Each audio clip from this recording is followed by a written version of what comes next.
ಪ್ರಜಾಶಕ್ತಿ ಟಿವಿಯ ನಮ್ಮ ನಡೆ ನಿಮ್ಮೂರಿನ ಕಡೆ ಅಭಿಯಾನಕ್ಕೆ ಕೊರಟಗೆರೆ ತಾಲೂಕಿನಲ್ಲಿ ಮೊದಲ ವಾರ ಸಂಚಾರ ಮಾಡಿದ್ದು ಜನರು ಅಭೂತಪೂರ್ವ ಬೆಂಬಲ ನೀಡುತ್ತಿದ್ದಾರೆ. ಬೆಳ್ಳಂಬೆಳಿಗ್ಗೆಯೇ ಕೊರಟಗೆರೆ ತಾಲೂಕಿನ ಶಿರಗೋನಹಳ್ಳಿ ಬಳಿಕ ಅಲಪ್ನಹಳ್ಳಿಗೆ ಪ್ರಜಾಶಕ್ತಿ ಟೀಮ್ ಬರ್ತಿದ್ದಂತೆ ಮನೆಯಿಂದ ಹೊರಬಂದ ಗ್ರಾಮಸ್ಥರು ಒಂದ್ ಕಡೆ ಸೇರಿ ತಮ್ಮ ಸಮಸ್ಯೆಗಳನ್ನ ನಮ್ಮ ವರದಿಗಾರರ ಮುಂದೆ ಹೇಳಿಕೊಂಡ್ರು. ಸ್ವತಂತ್ರ ಸಿಕ್ಕಿ ಇಷ್ಟು ವರ್ಷ ಆದ್ರೂ ಅಲಪ್ಪನಹಳ್ಳಿ ಗ್ರಾಮಕ್ಕಿಲ್ಲ ರಸ್ತೆ ಸಂಪರ್ಕ.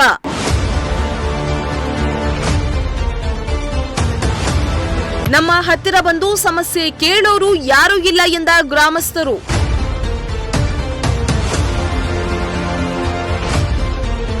ನಾವೀಗ ಗಮನಿಸ್ತಾ ಇರ್ಬೋದು, ನೀವು ನೇಮ್ ಬೋರ್ಡ್ ನ ಅಲಪ್ನಹಳ್ಳಿ ಒಂದು ಕೊರಟಗೆರೆ ತಾಲೂಕಿನ ಕ್ಷೇತ್ರಕ್ಕೆ ಬಂದಿರುವಂತದ್ದು. ಇದು ಗಡಿ ಭಾಗ. ಇಲ್ಲಿ ನಾವು ಗಮನಿಸ್ತಾ ಇರ್ಬೋದು, ಕರ್ನಾಟಕ ರಾಜ್ಯ ರೈತ ಸಂಘದಿಂದ ಹಸಿರು ಸೇನೆಯಿಂದ ಒಂದು ಬೋರ್ಡ್ ಹಾಕಿದ್ದಾರೆ. ರೈತ ಸಂಘದಿಂದ ಸೂಚನೆ: ಭ್ರಷ್ಟ ಸಹಕಾರಿ ಸರ್ಕಾರಿ ಬ್ಯಾಂಕ್ ರೆವಿನ್ಯೂ ಸಂಬಳ ನೌಕರರಿಗೆ ಮತ್ತು ಭ್ರಷ್ಟ ರಾಜಕಾರಣಿಗಳಿಗೆ ಗ್ರಾಮದೊಳಗೆ ಪ್ರವೇಶ ಇಲ್ಲ ಅಂತ. ಇಲ್ಲೇ ನಮಗೆ ಗೊತ್ತಾಗ್ತಾ ಇದೆ ಎಷ್ಟು ಮಟ್ಟಿಗೆ ರೈತರು ಆಕ್ರೋಶಗಳನ್ನ ಹಿಂದೆನೂ ಕೂಡ ಹಳ್ಳಿಗಳಲ್ಲಿ ಎಷ್ಟು ಮಟ್ಟಿಗೆ ಆಕ್ರೋಶಗಳನ್ನ ವ್ಯಕ್ತಪಡಿಸಿದ್ರು ಅಂದ್ರೆ, ಭ್ರಷ್ಟ ಅಧಿಕಾರಿಗಳಿಗೆ ನಾವು ದುಡ್ಡು ಕೊಟ್ಟು ಸಾಕಾಗಿದೆ, ಲಂಚ ಕೊಟ್ಟು ಸಾಕಾಗಿದೆ ಅನ್ನುವಂತ ಆಕ್ರೋಶವನ್ನ ಹೊರ ಹಾಕಿದ್ರು. ನೀರಾವರಿ ವಿಚಾರಗಳಲ್ಲಿ ರೈತರು ಮಾತನಾಡಿದ್ರು. ಆಲಪ್ನಹಳ್ಳಿಲೂ ಕೂಡ ಸಮಸ್ಯೆಗಳ ಸರಮಾಲೆ ಇದೆ. ಇಲ್ಲಿ ಮೂಲಭೂತ ಸೌಕರ್ಯವೇ ಇಲ್ಲ. ವಂಚಿತರಾಗಿರುವಂತ ಜನಗಳನ್ನ ಮಾತನಾಡಿಸ್ತೀವಿ. ಈ ಒಂದು ಗಡಿ ಪ್ರದೇಶಕ್ಕೆ ಪ್ರಜಾಶಕ್ತಿ ಟಿವಿ ಹೆಜ್ಜೆ ಹಾಕಿದೆ. ಇಲ್ಲಿನ ಸಮಸ್ಯೆಗಳ ಬಗ್ಗೆ ಇಲ್ಲಿನ ಜನಗಳನ್ನ ಮಾತನಾಡಿಸ್ತೀನಿ. ಹಾಗಾದ್ರೆ ಊರಿನ ಒಳಗೆ ಪ್ರವೇಶ ಮಾಡ್ತೀನಿ.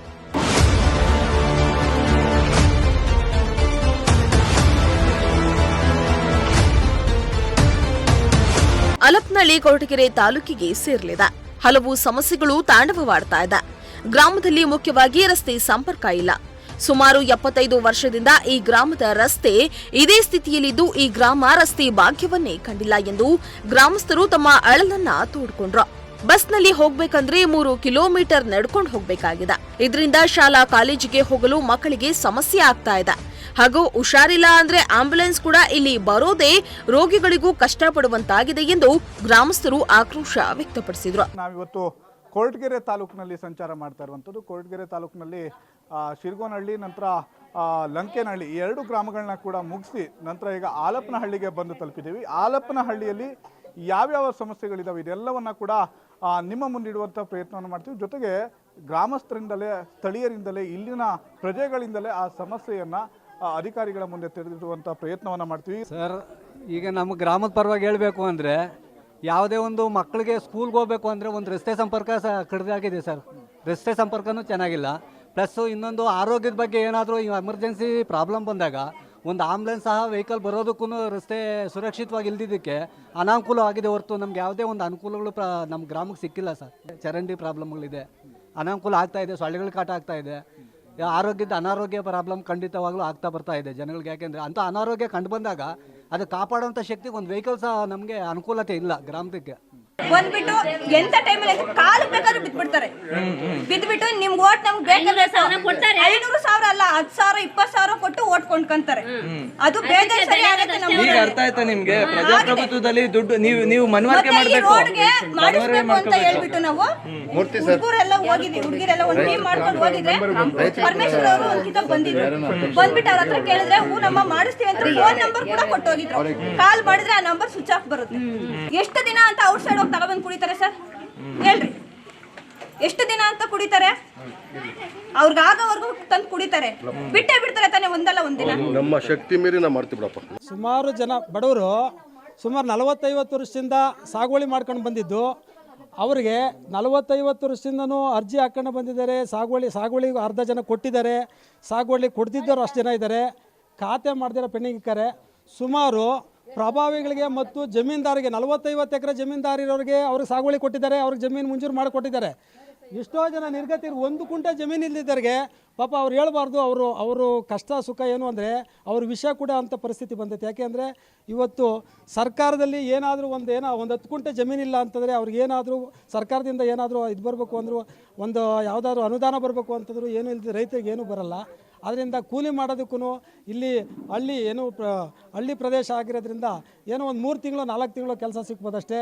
ಇನ್ನು ಮಿಕ್ಕಿದೆಲ್ಲ NRG ಕೆಲಸ ಪಂಚಾಯತಿಯಲ್ಲಿ ಏನು ನಡೀತಿತ್ತು ಅದೆಲ್ಲ ಕಾಮಗಾರಿ ಎಲ್ಲ ಪ್ಯಾಕೇಜು ಎಲ್ಲ ಮೆಂಬರ್ ಮೇಲೆ ಅದು NRGದೆಲ್ಲ ಮೆಂಬರ್ ಲೆಕ್ಕ ಕೊಟ್ಬಿಟ್ಟಿದ್ದೀವಿ ಅಂತಾರೆ. ಅದೊಂದು 2 ತಿಂಗಳು 3 ತಿಂಗಳು ಎಲ್ಲ ಇದರಾಗಲಿ ಕೆಲಸ ಮಾಡಿ ಮುಗಿಸ್ತಾರೆ. ಅದಕ್ಕೆ ಇಲ್ಲಿ ನಮ್ಮ ತಾಲೂಕಿನ ಕಡೆ ಲಾಸ್ಟ್ ಇರೋದ್ರಿಂದ ನಾವು ಬಾರ್ಡ್ರಲ್ಲಿ ಇರೋದ್ರಿಂದ ತುಂಬ ರೈತರಿಗೆ ತೊಂದರೆ ಆಗಿದೆ. ಅಧಿಕಾರಿಗಳು ಯಾವೇ ತಹಸೀಲ್ದಾರ್ ಬರಲಿ, ಒಬ್ಬ ಶೇಖ್ದಾರ್ ಬರಲಿ, ಯಾರೇ ಬಂದರೂ ಕೂಡ, ಒಬ್ಬ ಸೆಕ್ರೆಟ್ರಿ ಬರಲಿ, ಸುಮಾರು ದುಡ್ಡಿನ ಆವೇಶ ಒಡ್ಡಿ ಕೇಳ್ತಾರೆ, ಇದು ಮಾಡಿಕೊಡ್ತೀವಿ ಅಂತ ಹೇಳಿ ಲಾಸ್ಟ್ಗೆ ಏನು ಮಾಡ್ದಿದ್ದಂಗೆ ಹೋಗ್ತಾರೆ ಹೊರತು ದೊಡ್ಡ ಪ್ರಭಾವಗಳಿಗೆ 4 ಎಕರೆ 5 ಎಕರೆ ಸುಮಾರು ಜನಕ್ಕೆ ನಾವು ಮಾಡಿರೋ ಅಂಥ ಮಾಹಿತಿ ಕೊಡ್ತೀವಿ.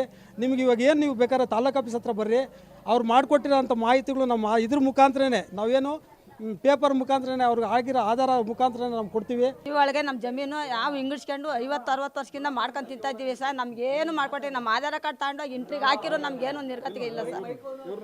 ಇಲ್ಲ ಸರ್, ನಮಗೇನು ಇಲ್ಲ. ಕೂಲಿ ಮಾಡಬೇಕು, ಜೀವನ ಮಾಡ್ಬೇಕು ಸರ್. ನಮ್ಮ ಮನೆಯಾಗ ಒಂದು ಅಂಗವಿಕಲ ಐತೆ, ಹೆಣ್ಮಗು ಒಂದು ಕೆಟ್ಟು ಬಂದೈತೆ, ನಮಗೇನು ಗತಿ ಇಲ್ಲ ಸರ್. ಆಧಾರ ಕಾರ್ಡ್ ತಗೊಂಡೋಗಿ ಕಂಪ್ಯೂಟ್ರಿಗೆ ಹಾಕಿರೋ ಸಿಗಬೇಕು ನಮ್ಮ ಆಧಾರ ಏನೈತೆ ಅಂತ. ನೋಡಿರಿ ಸರ್, ಇಷ್ಟು ವರ್ಷದಿಂದ ನಾವು ಮಾಡ್ಕೊಂಡು ತಿಂತಾ ಇದ್ದೀವಿ ಸರ್. ನಮಗೇನು ಮಾಡಿಕೊಟ್ಟಿಲ್ಲ ಸರ್. ಮಾಡ್ಕೊಡ್ತೀವಿ ಅಂತಾರೆ. ಅದು ಮೀರಿ ಕೇಳಕ್ಕೆ ಹೋದ್ರೆ 50,000 60,000 ಲಂಚ ಕೇಳ್ತಾರೆ ಸರ್. ಪಂಚಾಯತ್ ತಾಲೂಕು ಆಫೀಸ್ ಹತ್ರ ಸರ್. ನಾವು ಲಂಚ ಕೊಟ್ಟು ಮಾಡ್ಸಕ್ಕೆ ನಮ್ಮ ಕೈಲಿ ಆಗ್ತದೆ ಸರ್. ಓಟ್ ಆಗೋವರೆಗೂ ಬಂದರು ಸರ್. ಓಟ್ ಆದಮೇಲೆ ಏನು ನಮ್ಮ ಸಮಸ್ಯೆನ ಕೇಳಲಿಲ್ಲ ಸರ್. ನಾವು ಹೆಂಗೆ ಸರ್ ಜೀವನ ಮಾಡಬೇಕು? ಸುಮಾರು ಒಂದು 1951ನೇ ಇಸ್ವಿಯೊಳಗಿನಿಂದನೂ ನಾವು ಮಾಡ್ಕೊಂಡು ತಿಂತಾ ಇದ್ದೀವಿ ಸರ್. ಇವತ್ತಿಗೂ ನಮ್ಗೇನು ಮಾಡಿಕೊಟ್ಟೇ ಇಲ್ಲ ಸರ್. ಆಧಾರ 2 ಎಕರೆ 20 ಕೋಟಿಗೆ ನಾವು AC ಆಫೀಸ್ಗೆ ಆರ್ಡ್ರ್ ಹಾಕಿದ್ವಿ, ಅರ್ಜಿ ಹಾಕಿದ್ವಿ. 2 ಎಕರೆ 20 ಕೋಟಿಗೆ ಬಂದೆ ಸರ್. ನಮ್ಮ ಅರ್ಜಿನ ವಜಾ ಮಾಡಿ ಹಾಕ್ಯಾರ ಸರ್. ಊರಾಗೆ ಇಲ್ಲ ಅಂತ ಕೂಲಿ ಮಾಡ್ಕೊಂಡು ದಿನಕ್ಕೆ ಹೋಗಿರೋ ಊರಾಗ ಇರ್ತಾರ ಸರ್. ಇವತ್ತು ನೀವು ಬರ್ತೀರ ಅಂತ ಕಾಯ್ಕೊಂಡಿದ್ದೀವಿ ನಾವು. ಅವ್ರು ಬರ್ತಾರೆ ಅಂತ ಕಾಯ್ಕೊಂಡಿರೋ ಕೂಲಿ ಮಾಡ್ಕೊಂಡು ತಿಂದಾರೆ 20 ಸರ್. ಇನ್ನು ಗ್ರಾಮದಲ್ಲಿ ಚರಂಡಿಯನ್ನ ನಿರ್ಮಾಣ ಮಾಡಲಾಗಿದೆ, ಆದರೆ ಅದರ ನಿರ್ವಹಣೆ ಮಾಡದೆ ಅಧಿಕಾರಿಗಳು ಕೈಕಟ್ಟಿ ಕೂತಿದ್ದಾರೆ. ಇದರಿಂದ ಜನರಲ್ಲಿ ಸಾಂಕ್ರಾಮಿಕ ರೋಗ ಹರಡುವ ಭೀತಿ ಹೆಚ್ಚಾಗಿದೆ ಎಂದು ಗ್ರಾಮಸ್ಥರು ಆರೋಪ ಮಾಡುತ್ತಿದ್ದಾರೆ. ಜನಪ್ರತಿನಿಧಿಗಳು ವೋಟ್ ಕೇಳುವಾಗ ಮಾತ್ರ ಬಂದು ದುಡ್ಡು ಕೊಟ್ಟು ಹೋಗ್ತಾರೆ, ಉಳಿದಂತೆ ಅವರು ನಾಪತ್ತೆ ಆಗ್ತಾರೆ ಎಂದು ಗ್ರಾಮಸ್ಥರು ಪ್ರಜಾಶಕ್ತಿ ಕ್ಯಾಮೆರಾ ಮುಂದೆ ತಮ್ಮ ಆಕ್ರೋಶವನ್ನ ವ್ಯಕ್ತಪಡಿಸಿದ್ರು. ಇದಲ್ಲದೆ ಗ್ರಾಮದಲ್ಲಿ ಅಕ್ರಮ ಮದ್ಯ ಕೂಡ ಸಿಗ್ತಾ ಇದ್ದು ಸಂಸಾರಗಳು ಹಾಳಾಗ್ತಾ ಇವೆ. ಇದಕ್ಕೆ ಗ್ರಾಮದ ಹಿರಿಯರ ಸಾಥಿದೆ ಎಂದು ಆರೋಪ ಮಾಡಿದ್ರು. ಮನೆಗೆ ಏನನ್ ಸಮಸ್ಯೆ ಆದ್ರೆ ಇಲ್ಲೇ ನಿಗ್ರಕೊಂತಾರ, ಇನ್ನೆಲ್ಗೋತಾರ ಮೇಡಮ್ ಅವ್ರೆ. ಅಷ್ಟೇ ನಮ್ಮೂರ ಕತೆ. ಏನೋ ಚೆನ್ನಾಗಿರೋರೆಲ್ಲ ಹೋಗ್ತಾರೆ ಬರ್ತಾರೆ. ನಮ್ ಮನೆಗಳಾಗ ಗಾಡಿ ಇಲ್ದಿದ್ದವ್ರ ಮನೆಗೆ ಏನಾನ ಸಮಸ್ಯೆ ಆದ್ರೆ ಇಲ್ಲೇ. ಗಾಡಿ ಇಲ್ಲ ಅಂತಂದ್ರೆ ಯಾರು ಹೋಗಕ್ಕಾಗಲ್ಲ ಅಂದ್ರೆ ಟೈಮ್ ಬರ್ಬೇಕಲ್ಲ. ಹ್ಞೂ ಮೇಡಮ್ ಅವ್ರ, ಹಂಗೆ ಆಗಿರೋದು ನಮ್ಮೂರಾಗೆ. ಚರಂಡಿದು ಒಂದ್ ಕಡೆನೂ ಚರಂಡಿನೇ ಇಲ್ಲ, ನೀಟಾಗಿ ಚರಂಡಿನೂ ಇಲ್ಲ, ಬಸ್ಸುನು ಇಲ್ಲ. ನಮ್ಮೂರ್ ಐನಾತಿ ರೋಡೇ ಇಲ್ಲ ಮೇಡಮ್ ಅವ್ರೆ. ಏನು ಅನುಕೂಲ ಇಲ್ಲ ಇವ್ರಿಗೆ. ಬಸ್ ಹೆಂಗ್ಸಾಗ್ಲಿ ಹೋಗೋ ದಾರ್ಯಾಗ ಸತ್ತೋಗ್ಬೋದು. ಇನ್ನು ಆಸ್ಪತ್ರೆ ಐತೆ, ಹೋಗೋಣ ಬಿರಿನ್ ಬರೋಣ. ನನ್ ಗಾಡಿ ಇಲ್ಲ. ಗಾಡಿ ಇರೋರು ಯಾರೋ ಹೋಗ್ತಾರೆ ಬರ್ತಾರೆ. ಅಲ್ಲ, ನೀವ್ ಇಷ್ಟು ಸಮಸ್ಯೆ ಇದೆಯಲ್ಲ, ನೀವ್ ಯಾಕೆ ಯಾರಿಗೂ ಹೇಳಿಲ್ಲ? ಎಲ್ಲರೂ ಹೇಳಿದ್ವಿ. ಪರಮೇಶ್ವರಪ್ಪ ಮನೆ ತಕ ಕೇಳಿ ಬಂದಿದ್ವಿ. ಆದ್ರೂ ಪರಮೇಶ್ವರಪ್ಪ ಅವರು ಕೂಡ ಏನು ಏನ್ ಮಾಡ್ಲಿಲ್ಲ. 20 ವರ್ಷದಿಂದ ಮಾಡ್ತಾ ಇದ್ದೀವಿ. ಆಯಪ್ಪ ಬಂದ್ರು ಓಟ್ ಹಾಕ್ರೆ ಗೆಲ್ಬೇಕು ಅಂತಾರೆ ಹೊತ್ತು ಇದ್ ಮಾಡಿದೀವಿ ಅನುಕೂಲ ಅಂತ ಹೇಳೋರೇ ಇಲ್ಲ. ಆ ಓಟ್ ಆದ್ಮೇಲೆ ಯಾವ್ಯಾರ ನಾವ್ಯಾರು ಬೋಸ್ ಬಂದೇ ಇಲ್ಲ. 20 ವರ್ಷದಿಂದ ಟ್ರೈ ಮಾಡ್ತಾ ಇದ್ದೀವಿ ನಾವ್. ಆಗ್ಲಿಲ್ಲ ಅದು. 20 ವರ್ಷದಿಂದ ಪ್ರಯತ್ನ. ಮನೆ ತಕ ಹೋಗ್ ಬಂದ್ ಕೇಳಿದ್ವಿ ಈ ಮಾತು. ನಾವೇ ಹೋಗಿದ್ವಿ. ಆಗ್ತೀವಿ ಹೋಗ ಮನೆಗೆ ಯಾಕಿತ್ತು ಗ್ಯಾರಂಟಿ ಬಸ್ ಬರ್ತೈತೆ ರೋಡ್ ಮಾಡಿಸ್ತೀವಿ ಅಂತಾರೆ. ಇಲ್ಲ, ಎಲೆಕ್ಷನ್ ಟೈಮ್ ಹತ್ರ ಬಂದಾಗ ಬರ್ತಾರೆ, ಗುಂಡಿ ಗಿಂಡಿ ಮುಚ್ಚಿಸ್ತಾರೆ ಅಷ್ಟೇ. ಅದೇನ್ ಮೇಲೆ ಬರೋದಿಲ್ಲ ಊರ್ ಕಡೆಗೆ. ಯಾರು ಬಂದ್ಬಿಟ್ಟು ಕೇಳ್ತಾನೆ ಇಲ್ಲ ನಿಮ್ ಕಷ್ಟನ. ಯಾರು ಏನು ಕೇಳ್ತಿಲ್ಲ, ನೀವೇ ಫಸ್ಟ್ ಬಂದಿರೋದು ಇದರ. ಆಮೇಲೆ ತಿರ್ಗಾ ಕಾಲೇಜ್ಗೆ ಹೋಗ್ಬೇಕಾದ್ರೆ ಬಸ್ಗಳು ಕರೆಕ್ಟ್ ಟೈಮ್ಗಳಿಗೆ ಯಾವಿಲ್ಲ. ಅವನ ಆಟ ಗೀಟ ಬಾಡಿಗೆ ಮಾಡ್ಕೊಂಡು ಹೋಗ್ಬೇಕು, ಇಲ್ಲಾಂದ್ರೆ ಮನೆಗೆ ಯಾರು ಪೇರೆಂಟ್ಸ್ ಇದೆ ಗಾಡಿ ಬಿಡಿಸ್ಕೋಬೇಕು. ತಿರ್ಗಾ ಕಾಲೇಜ್ಗೆ ಹೋದ್ರೆ ಒಂದೊಂದು ಪೀರಿಯಡ್ ಕ್ಲಾಸ್ ಮುಗ್ದೇ ಹೋಗಿರ್ತವೆ. 1 hour 2 hour ಟೂರ್ ಲೇಟ್ ಆಗಿ ಬರ್ತೀವಿ. ತಿರ್ಗಾ ಈಗ ನೀವು ಇಲ್ಲಿಂದ ಕಾಲೇಜ್ಗೆ ಹೋಗ್ಬೇಕು ಅಂತಂದ್ರೆ 1 hour 2 hour ಕ್ಲಾಸ್ ಮುಗ್ದೇ ಹೋಗಿರುತ್ತೆ. ಆಗ್ಲೇ ಕರೆಕ್ಟ್ ಟೈಮ್ ಏನೋ ಆಟ ಗೀಟ ಸಿಕ್ಕಿದ್ರೆ ಬರ್ತೀವಿ. ಅವ್ರು ಏನೋ ಸೀಟ್ ಇದ್ರೆ ಕರ್ಕೊಂಡು ಹೋಗ್ತಾರೆ, ಇಲ್ಲಾಂದ್ರೆ ಕರ್ಕೊಂಡು ಹೋಗಲ್ಲ, ಬಾಡಿಗೆ ಕೊಡ್ರಿ ಅಂತಾರೆ. ತಿರ್ಗಿ ಚರಂಡಿ ಸೌಲಭ್ಯ ಏನು ಯಾವ ಸರಿನಿಲ್ಲ ನಮ್ಮೂರ್ ಸೈಡ್. ನರ್ಸ್ ಇಲ್ಲ, ಡಾಕ್ಟರ್ ಇಲ್ಲ. ಡಾಕ್ಟರ್ ಬರ್ತಾರೆ ಅಂತ ಹೇಳ್ತಾರೆ, ಬಟ್ 3 ಡೇಸ್ಗೋ 4 ಡೇಸ್ಗೋ ಬರ್ತಾರೆ.